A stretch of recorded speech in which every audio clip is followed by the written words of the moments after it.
नमस्कार दोस्तों, आपके अपने चैनल यामिनी ज्योतिष में बहुत बहुत स्वागत है। तो आज एक और नई विधि आपको बताने जा रहा हूँ। ये विधि जो है ये वैदिक ज्योतिष की है, नाड़ी का इसमें कोई कॉन्सेप्ट नहीं है। किसी का रिक्वेस्ट आया था मेरे को, उनके रिक्वेस्ट पे ये वीडियो मैं बनाने जा रहा हूँ, जिसको नवतारा पद्धति कहा जाता है। इसको कैसे इस्तेमाल करना है, इस पे पहले मेरी बहुत सारी वीडियोस हैं, लेकिन आज जो मैं आपको बताने जा रहा हूँ ये थोड़ा सा उन सब वीडियोस से डिफरेंट तरीके की टेक्निक है।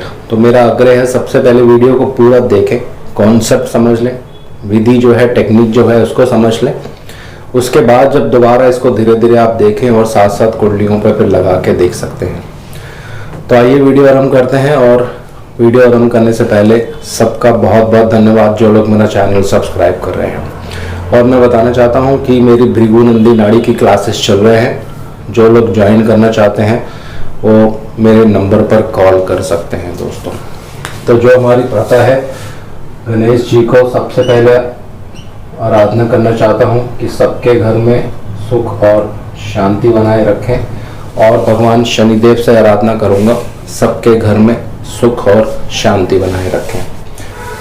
तो देखिए, नवतारा चक्र या इसको नवतारा पद्धति भी कहा जाता है।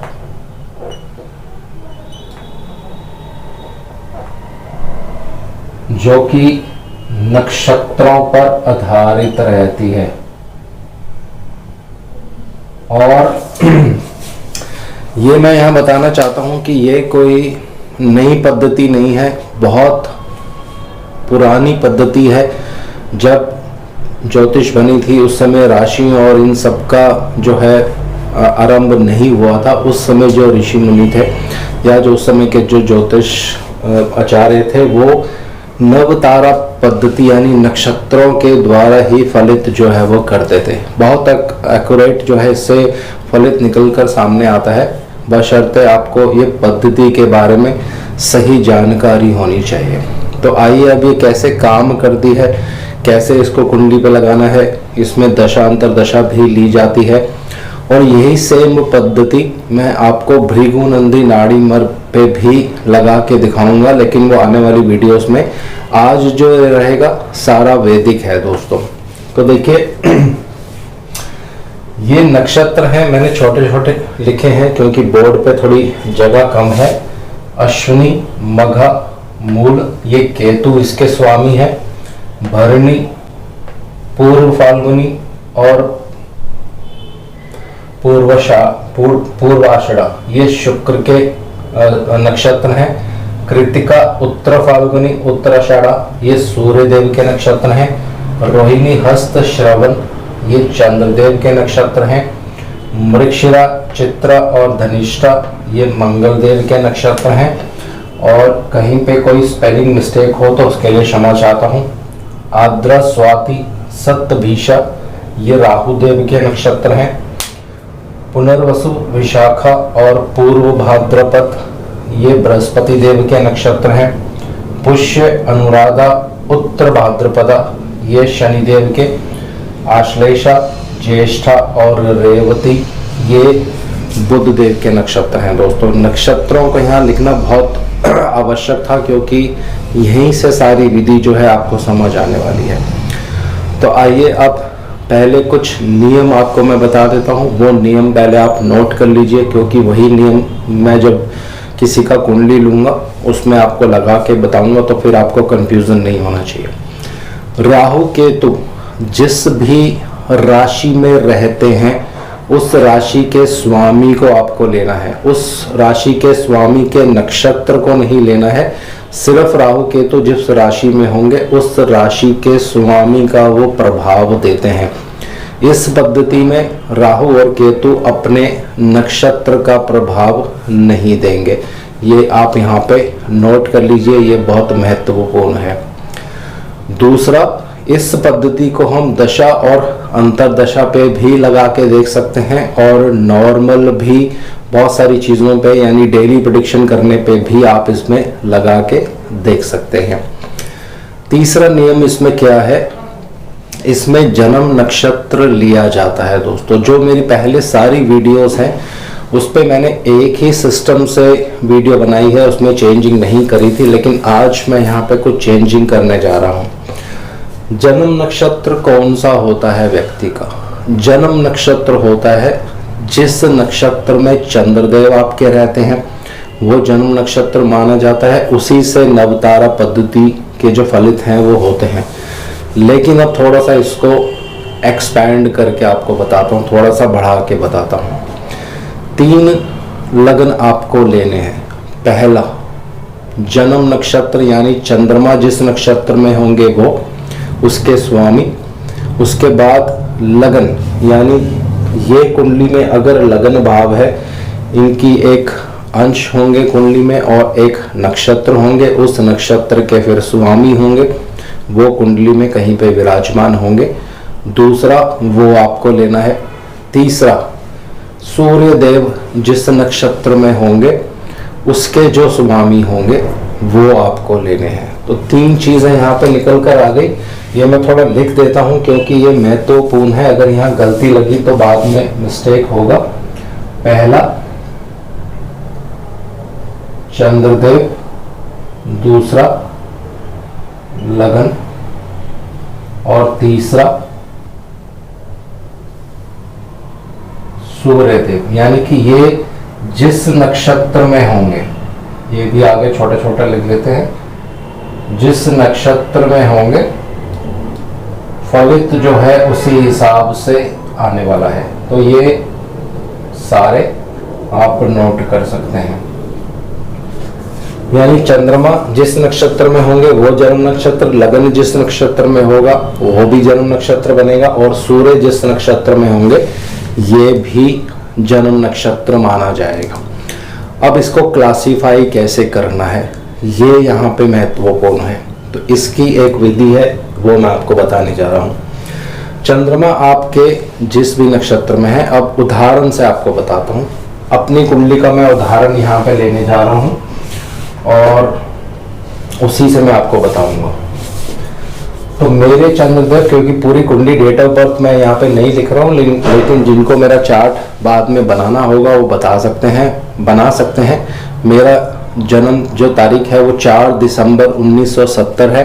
सुबह 10:30 बजे AM मेरा जन्म का समय है और जगह है दिल्ली।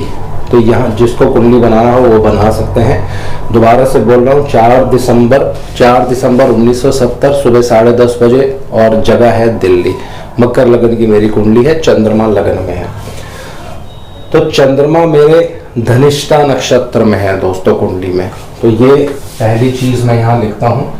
यहाँ पे मेरे 7 नंबर हैं और मंगल देव मेरे कुंडली में यहाँ पे विराजमान है। तो जो मेरा जन्म नक्षत्र बनना चाहिए वो मंगल देव का बनना चाहिए। लेकिन यहाँ देखिए, मंगल देव दिग्बली तो हैं, 10वें घर में आ गए, उनमें दिग्बल स्ट्रेंथ भी आ गई, ताकत भी आ गई, लेकिन शत्रु राशि में बैठे हैं।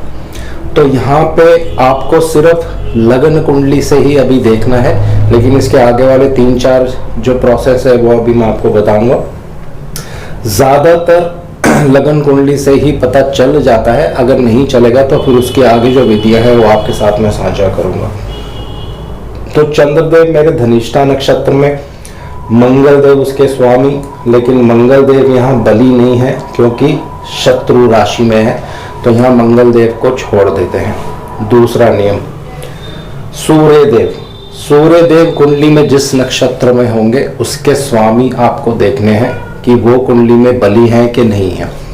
सूर्य देव मेरे ज्येष्ठा नक्षत्र में है जिसके स्वामी बुध देव बनने वाले हैं। तो यहाँ देखिए, यहाँ 9 नंबर है।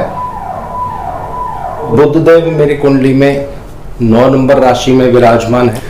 तो ये भी बली अवस्था में यहाँ पे नहीं माने जाएंगे। पहला तो 12वां भाव, दूसरा शत्रु राशि, बृहस्पति उनके शत्रु होते हैं। तो जो दूसरा नियम है, सूर्य देव भी जिस नक्षत्र में है उसके स्वामी भी यहाँ ताकतवर नहीं है, तो ये भी मेरा जन्म नक्षत्र नहीं बन पाएंगे। अब तीसरा लगन,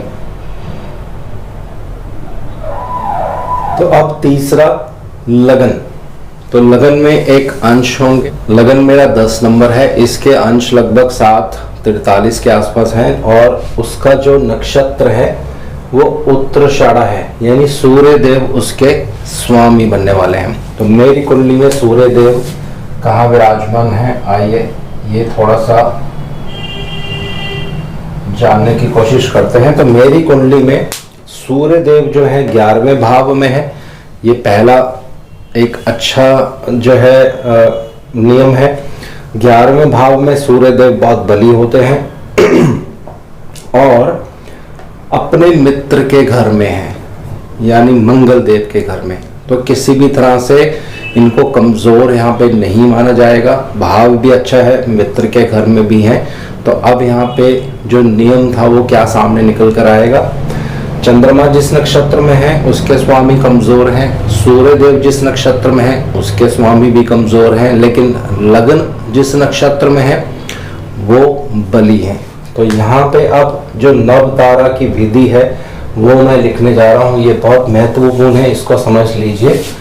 तो सूर्य देव क्योंकि लगन के नक्षत्र मेरे बली थे, तो ये बन जाएगा जन्म तारा, यानी मेरा जो जन्म नक्षत्र बनेगा यहाँ पे आपको सूर्य देव लेना है दोस्तों। इसी से जो नवतारा पद्धति है यहीं से इसका परिणाम अब देखने को मिलेगा। ये यहाँ पे बहुत महत्वपूर्ण विषय है।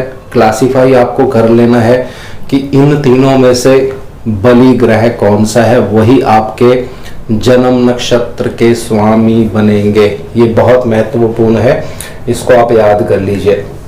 अब यहाँ पे एक प्रश्न सबके मन में आ सकता है कि हो सकता है कि तीनों ही जो स्वामी हो, यानी लगन जिस नक्षत्र में है उसके स्वामी, चंद्रमा जिस नक्षत्र में है उसके स्वामी और सूर्य देव जिस नक्षत्र में है उसके स्वामी, तीनों ही अगर कुंडली में बली ना हो तब कैसे इस नियम को लिया जाए। ये यहाँ पे एक बहुत महत्वपूर्ण प्रश्न सबके मन में आने वाला है। फिर आपको क्या करना है, उन तीनों पर दृष्टि देखनी है।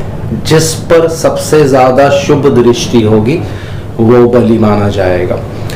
लेकिन अगर किसी की दृष्टि नहीं उस पे पड़ रही है और तीनों ग्रह कमजोर हैं कुंडली में, दृष्टि भी किसी शुभ ग्रह की नहीं पड़ रही है, तो शुभ ग्रह की युति आपको देख लेनी है। उन तीनों में से अगर किसी के साथ शुभ ग्रह की युति हो रही है तो वो बली माना जाएगा। अगर युति भी नहीं है तो कोई ग्रह अगर शुभ कर्त्री में है, यानी एक घर आगे शुभ ग्रह हो एक घर पीछे शुभ ग्रह है, तो वो बली माना जाएगा। लेकिन इन सब नियमों के बाद भी आपको दिखता है कि सारे नियम नहीं लग रहे हैं, तो लास्ट में आपको फिर क्या करना है, षडबल स्ट्रेंथ देख लेनी है। ये सबसे आखिर में आपको देखना है। लेकिन उससे पहले ही आपको यही कुंडली से ही ये सारी चीजें पता चल जाएंगी। षडबल देखने से पहले भी एक और विधि है, वो आप देख सकते हैं, वो है नमांश कुंडली। अगर सूर्यदेव जिस नक्षत्र में है उसके स्वामी अगर नमांश में बली हो जाते हैं उन दोनों से, यानी चंद्रमा जिस नक्षत्र में है उसके स्वामी से और लगन जिस नक्षत्र में है उसके स्वामी से, तो फिर आपको सूर्यदेव जिस नक्षत्र में है उसके स्वामी को अपना जन्म नक्षत्र मान लेना है।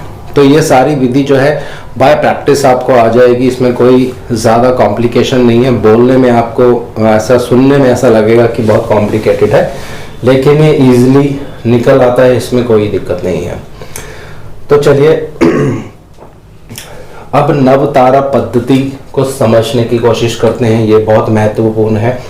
तो सूर्य देव मेरे जन्म नक्षत्र आ गए, तो उसके बाद सूर्य देव के बाद होता है संपत। संवत, कुछ लोग इसको संवत कहते हैं, कुछ लोग इसको संपत कहते हैं, दोनों ही चीजें ठीक हैं। और उसके बाद होता है विपत, तीसरा नंबर, और चौथा नंबर होता है जन्म संपत विपत श्यामा। इसको आप ऐसे लिख सकते हैं हिंदी में। ये बहुत महत्वपूर्ण है, इसीलिए मैं यहाँ पे लिख रहा हूं प्रत्यारी। और उसके बाद होता है साधक, और उसके बाद होता है बद, और उसके बाद सबसे ऊपर में यहाँ पे आएगा मित्र। यहाँ जगह कम है और ये हो गया अति मित्र। थोड़ा सा जगह कम है, आपको समझना पड़ेगा, मैं बोल देता हूं मित्र और अति मित्र। तो इसको इसी क्रम में लिखा जाता है। जन्म नक्षत्र मतलब पहला, यहाँ पे संपत मतलब दूसरा, विपत मतलब तीसरा, क्षेमा मतलब चौथा, प्रत्यारी मतलब पांचवा, साधक मतलब छठा, बद तारा मतलब सातवां, ये आठवां और ये नौवां। तो इन सब में सबसे शुभ जो होता है वो होता है नौवां, क्योंकि ये आपका अति मित्र है, बेस्ट फ्रेंड। बेस्ट फ्रेंड हमेशा वो होता है जो जीवन में आपकी मदद करता है।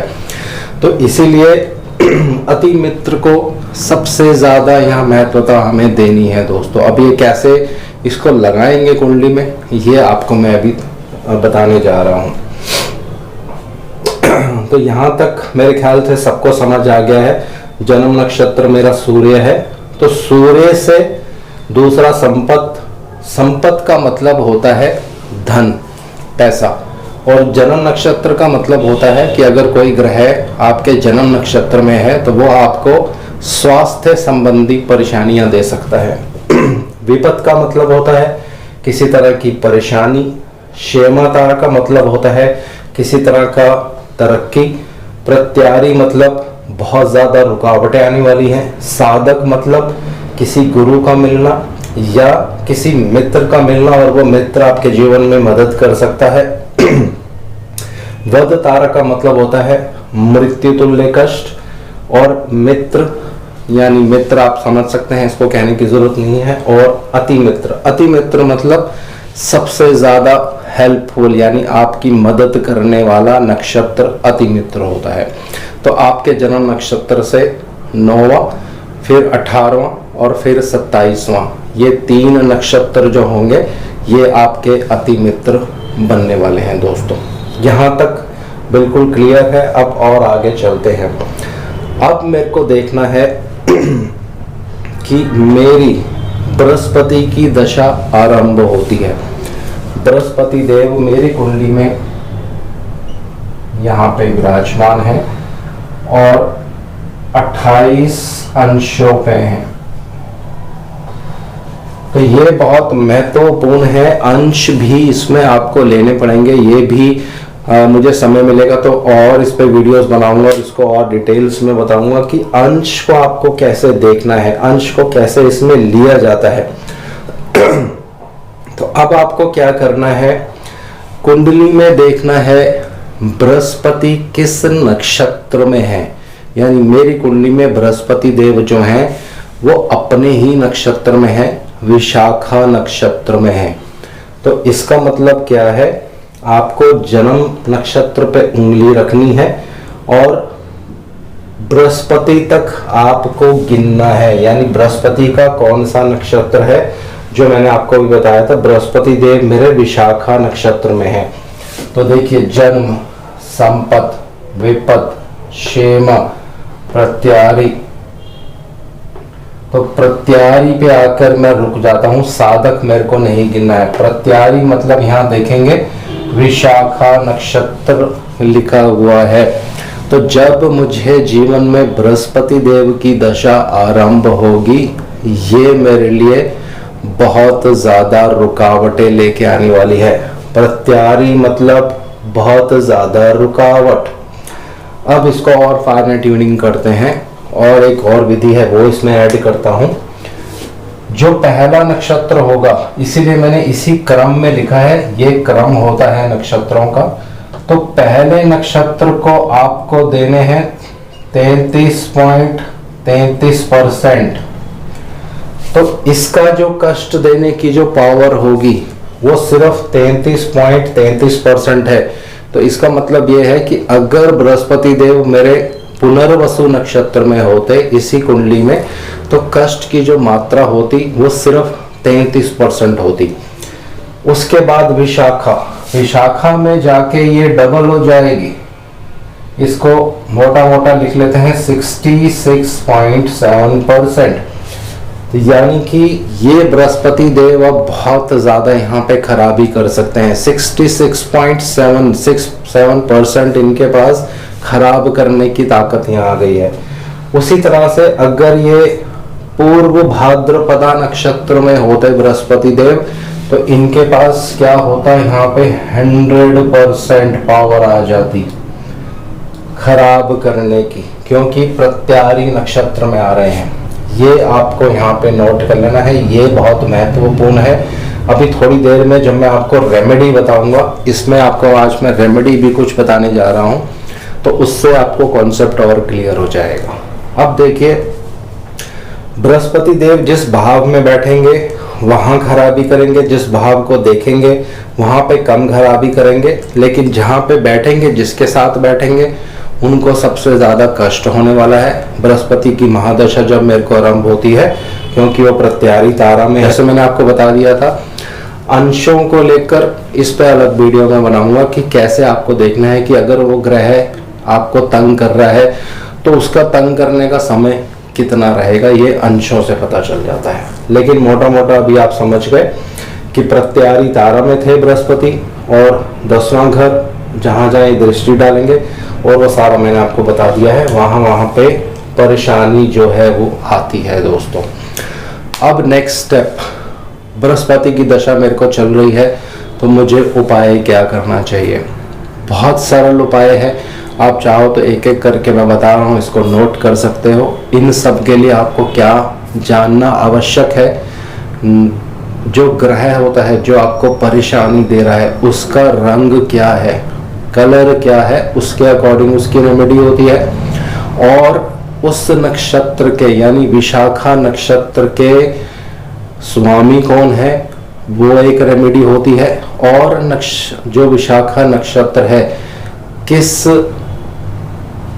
जानवर को रिप्रेजेंट करता है या किस पक्षी को रिप्रेजेंट करता है, वो रेमेडी करवाएगा आपसे, उसकी रेमेडी आपको करनी है।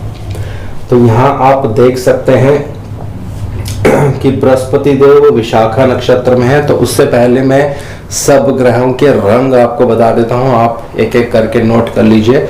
सूर्य देव का जो कलर होता है वो संतरी होता है दोस्तों, लाल नहीं होता है।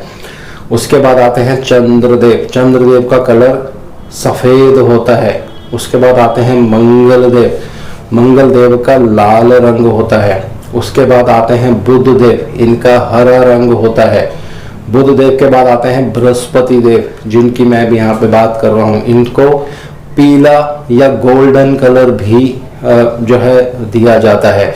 उसके बाद आते हैं शुक्रदेव, शुक्रदेव का व्हाइट कलर नहीं होता है दोस्तों, यहाँ पे आप नोट कर लीजिए। शुक्रदेव का रंग होता है फिरोजी। बहुत से लोगों को आपने देखा होगा, उन्होंने हाथ में फिरोजा पहना रहता है, बहुत हल्का सा फिरोजी कलर होता है, टर्कॉइस जिसका इंग्लिश में कहते हैं। उसके बाद आते हैं शनिदेव, शनिदेव को 2 रंग दिए गए हैं, नीला और काला। उसके बाद आते हैं राहुदेव, राहुदेव का ग्रे कलर होता है, धूम्र जिसको कहते हैं, जैसे धुएं का रंग होता है। और केतुदेव, केतुदेव का कलर होता है हल्का हल्का ब्राउन, सिनामन कलर जिसको कहते हैं। तो ये ग्रहों के रंग है। जो ग्रह अगर आपको पीड़ा दे रहा है तो कलर थेरेपी आप यूज कर सकते हैं, उन रंगों की चीजें दान कर सकते हैं, वहां से आपको लाभ मिलेगा। और जिस एनिमल को वो रिप्रेजेंट करता है, यानी वो जो नक्षत्र है जिस जानवर को रिप्रेजेंट करता है, उस जानवर की अगर आप सेवा करते हैं तो उससे भी पीड़ा कम होती है। इसके ऊपर मेरी एक वीडियो है कि कौन सा नक्षत्र किस जानवर को रिप्रेजेंट करता है, वरना मैं जब वीडियो अपलोड करूंगा तो उसमें भी अपने मित्र को बोलूंगा कि सारी लिस्ट एक बार दोबारा से आपको दे दे। और हर नक्षत्र के देवता जो हैं वो दिए गए हैं, ये हर किताब में आपको मिल जाएगा। अगर किताब नहीं आप लगाना चाहते हैं तो गूगल पे भी आराम से मिल जाता है। तो उस देवता की आराधना करने से भी जो बृहस्पति देव की यहाँ पीड़ा होगी वो कम हो जाएगी दोस्तों। तो ये मेरे ख्याल से कॉन्सेप्ट बहुत आसान है। बहुत आराम से आपको समझ आ गया होगा। आज वीडियो बहुत लंबा रहने वाला है, इसको मैं कट नहीं करूँगा, एक ही बार में इसको अपलोड करूँगा। तो फिर आपको ये देख लेना है, अगर पुनर्वसु नक्षत्र में है तो 33% खराबी, विशाखा में है तो पावर ज़्यादा हो गई। इसी तरह से पूर्व भाद्रपदा में है तो अगर जुपिटर या बृहस्पति तो 100% वहाँ पे खराबी हो जाएगी दोस्तों। तो रेमेडीज मैंने आपको बता दी हैं। अब और आगे चलते हैं। बृहस्पति की दशा मेरी खत्म हो जाती है और दशा आरंभ हो जाती है शनि देव की। तो देखिए, बहुत से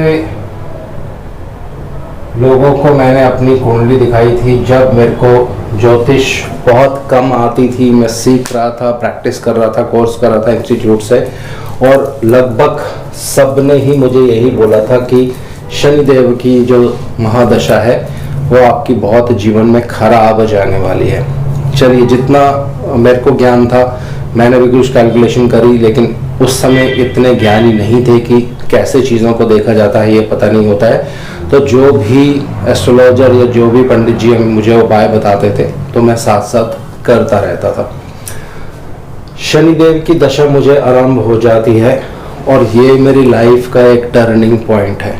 बहुत अच्छी मेरी ये दशा अभी भी चल रही है, बहुत अच्छी मेरी ये दशा गई है। अब शनिदेव मेरी कुंडली में भरणी नक्षत्र में है दोस्तों। ये यहाँ पे बहुत महत्वपूर्ण है। कोई राशि इसमें नहीं हम ले रहे हैं, किसी तरह से दृष्टि इसमें नहीं ले रहे हैं, सिर्फ और सिर्फ नवतारा पद्धति जो होती है उसी से प्रेडिक्शन करने की कोशिश कर रहे हैं। तो शनिदेव मेरे भरणी नक्षत्र में है। अब देखिए, यहाँ पे मैंने उंगली रखी, सूर्य देव मेरे जन्म नक्षत्र है, तो उससे पीछे वाला जो नक्षत्र होगा, क्योंकि शनिदेव भरणी नक्षत्र में है तो भरणी देखिए यहाँ आता है, भरणी के स्वामी शुक्र देव है, तो बिल्कुल जन्म नक्षत्र से पीछे वाला ही नक्षत्र है। वो क्या है? अति मित्र, जैसे मैंने अभी थोड़ी देर पहले आपको बताया था। तो ये शनिदेव मेरे अति मित्र नक्षत्र में बैठे हुए हैं, यानी मेरे जन्म नक्षत्र से अति मित्र नक्षत्र में। तो ये शनिदेव सहायता करने वाले हैं मेरी जीवन में, हर तरह से मदद करने वाले हैं, क्योंकि अति मित्र तारा में आ गए ये। तो यहाँ पे जो फलित किया गया था कि शनिदेव की दशा खराब जाने वाली है, वो सारा फलित जो है नवतारा पद्धति से बिल्कुल उल्टा हो जाता है।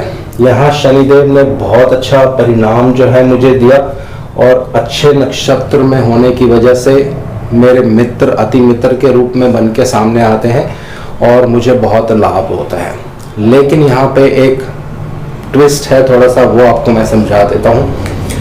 कोई भी मेलेफिक ग्रह, चाहे वो लग्नेश भी क्यों ना हो, चाहे वो भाग्येश भी क्यों ना हो, अगर वो मेलेफिक होता है तो कहीं ना कहीं अपना मेलेफिक प्रभाव जरूर देता है दोस्तों। तो यहाँ पे आप ये फलित कर सकते हैं, क्योंकि शनिदेव मेरे अति मित्र नक्षत्र में थे। फायदा तो मुझे जरूर होगा, लाभ तो मुझे जरूर होगा, लेकिन कब? जब मैं बहुत मेहनत करूँगा। ये चीज़ आपको यहाँ पे याद रखनी है। ऐसा नहीं कि शनिदेव मेरे अति मित्र नक्षत्र में है तो मेरे को लाभ देंगे, मेहनत करने के बाद। क्योंकि जब कोई नेगेटिव ग्रह अति मित्र या संपत्ति तारा में आ जाता है तो आपको बहुत मेहनत करनी पड़ती है। ये अभी और मैं आपको एक्सप्लेन करूंगा आगे। ये एक रूल आपको यहाँ समझ आ गया। अब देखिए, किसी भी समय में मेरी राहु देव की जब अंतरदशा चलती है, क्योंकि राहु देव की जो महादशा थी वो बचपन में मेरे बीत गई थी, और वो भी समय जो था बहुत अच्छा था दोस्तों। राहु देव को एनालाइज करने की कोशिश करते हैं, क्योंकि ये राहु देव बहुत बहुत महत्वपूर्ण भूमिका यहाँ पे निभाने वाले हैं। दूसरे घर में राहु देव, और जिस समय राहु देव की महादशा थी बहुत अच्छा वो मेरा समय था, बहुत अच्छी एजुकेशन, हर चीज बहुत अच्छी थी। राहु देव के बारे में मैंने आपको क्या रूल बताया था कि राहु देव जिस राशि में रहेंगे उस राशि के स्वामी को आपको लेना है, बस उसके नक्षत्र को नहीं लेना है। राहु देव यहाँ कुंभ राशि में है, उसके स्वामी है शनिदेव। तो देखिए, शनिदेव जैसे मैं पहले भी आपको बता चुका हूँ मेरे अति मित्र नक्षत्र में है, भरणी नक्षत्र में। अब यहाँ तक बिल्कुल क्लियर हो गया। जो ये 33% वाला फॉर्मूला है यहाँ पे अब मैं आपको लगा के दिखाता हूँ, ये पूर्ण रूप से यहाँ पे काम करेगा। शनिदेव भरणी नक्षत्र में है तो उनके पास सिर्फ और सिर्फ 33.3% पावर है। तो जितना मैं सोच रहा था कि ये दशा बहुत अच्छी जाएगी, बहुत अच्छी नहीं गई, लेकिन फिर भी 33% जो प्रभाव है वो शनिदेव ने मुझे यहाँ पे दिया। यही शनिदेव अगर पूर्वाषाढ़ा नक्षत्र में होते तो शायद 100% परिणाम देखने को मिलता। तो इस तरह से आपको क्लासीफाई कर लेना है दोस्तों, ये चीज़ बहुत यहाँ पे महत्वपूर्ण है। इसी तरह से केतुदेव, देखिए इसको भी आपको एनालाइज करके दिखा देता हूँ क्योंकि ये बहुत ज़रूरी है। केतुदेव मेरे सिंह राशि में है, तो सिंह राशि का क्या मतलब है, ये सूर्य देव की राशि में है और सूर्य देव क्या है, मेरे जन्म तारा हैं दोस्तों। तो जब जब केतु देव की अंतर्दशा मेरे को आएगी जीवन में, मेरे को स्वास्थ्य संबंधित परेशानियां आने वाली हैं।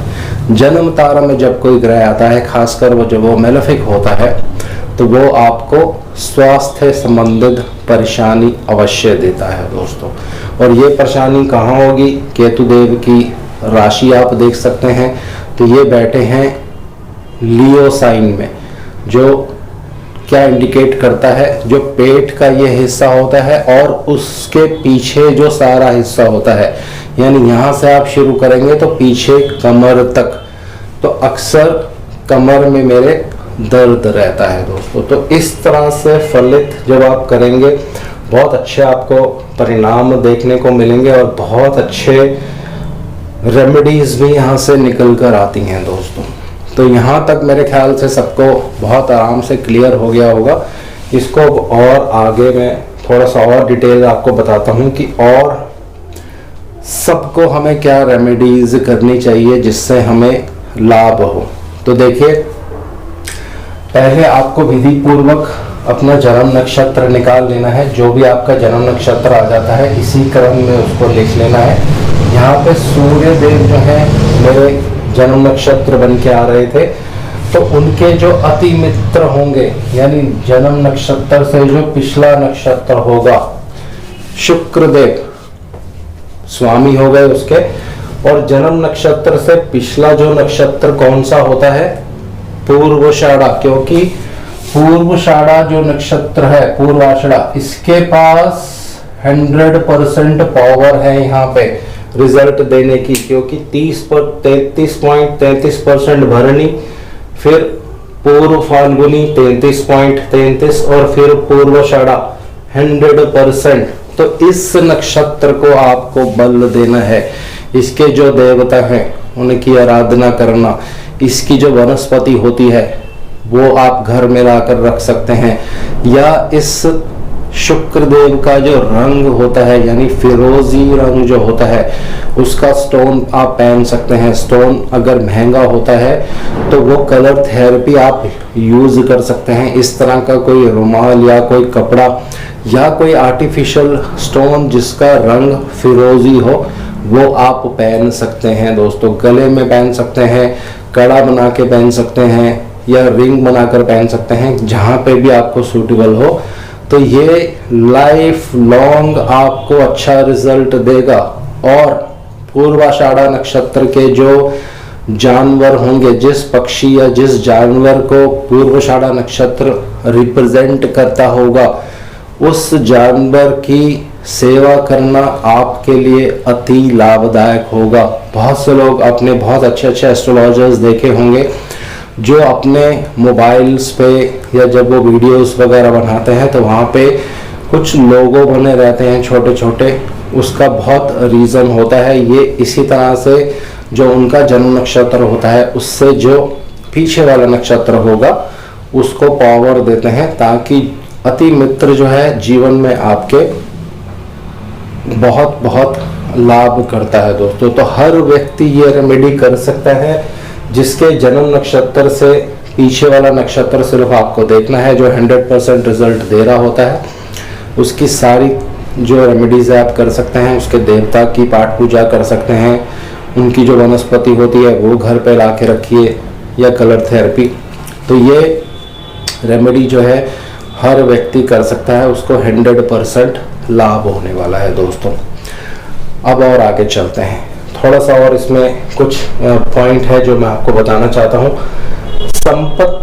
संपत तारा, इसका नाम आपने हर किताब में या बहुत सारी वीडियोस में भी देखा होगा। संपत तारा ये जो होता है, ये आपको पैसा देता है, या आपको धन देता है, या आपको लक्ष्मी प्रदान करता है। तो बहुत से लोग ये सोच के खुश हो जाएंगे कि सूर्य देव से अगला नक्षत्र कौन, श्रवण, हस्त और रोहिणी, चंद्रमा उसके स्वामी है।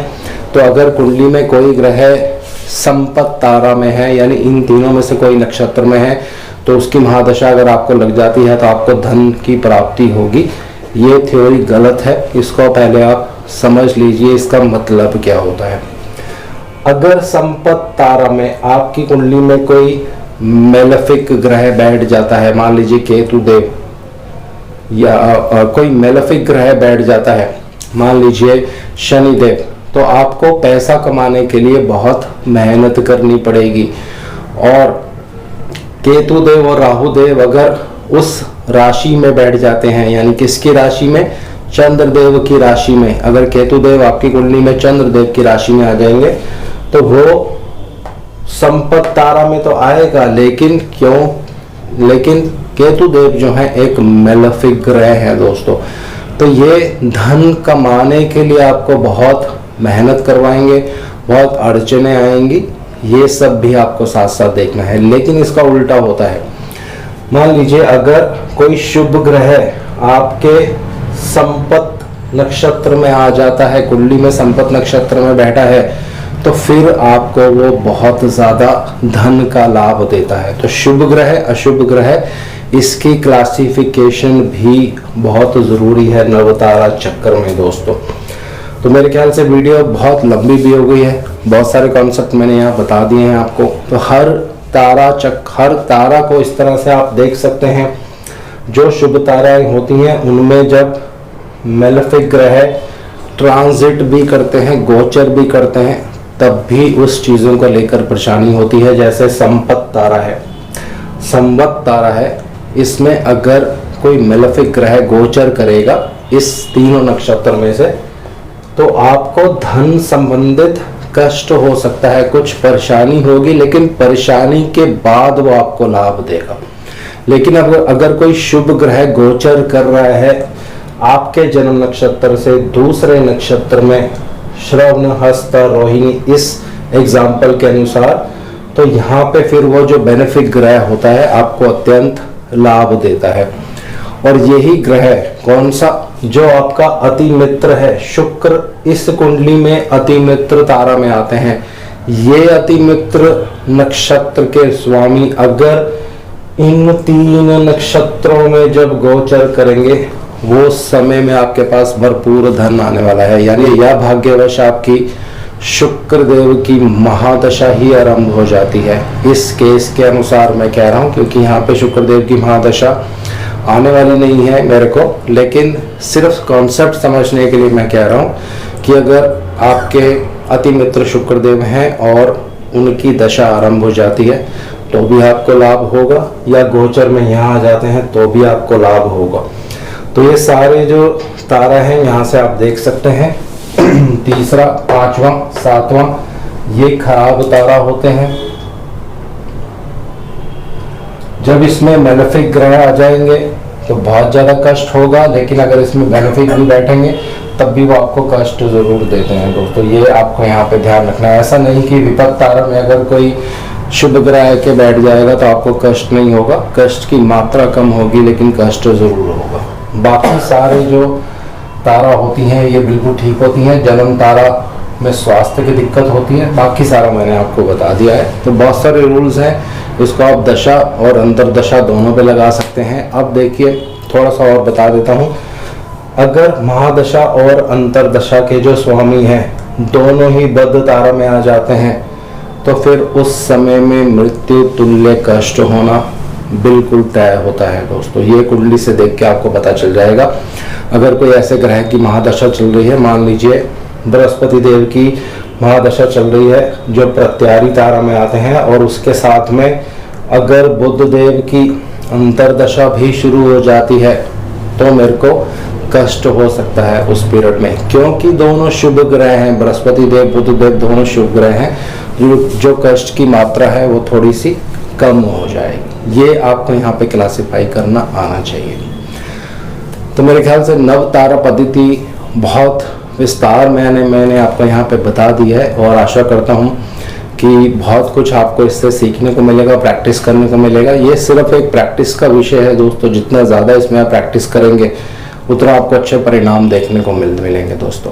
तो इस पे आने वाले समय में और वीडियोस बनाऊंगा, और भी इसमें बहुत सारे पॉइंट्स हैं। इसको हम भृगुनंदी नाड़ी पर भी लगा के देख सकते हैं, वो कैसे लगाते हैं ये अगली वीडियोस में आपको बताऊंगा। और जो मेरी नॉर्मल वीडियोस चल रही हैं बृहस्पति से दूसरे भाव में, वो एज इट इज़ अभी कंटिन्यू रहेंगी। जय शंकर।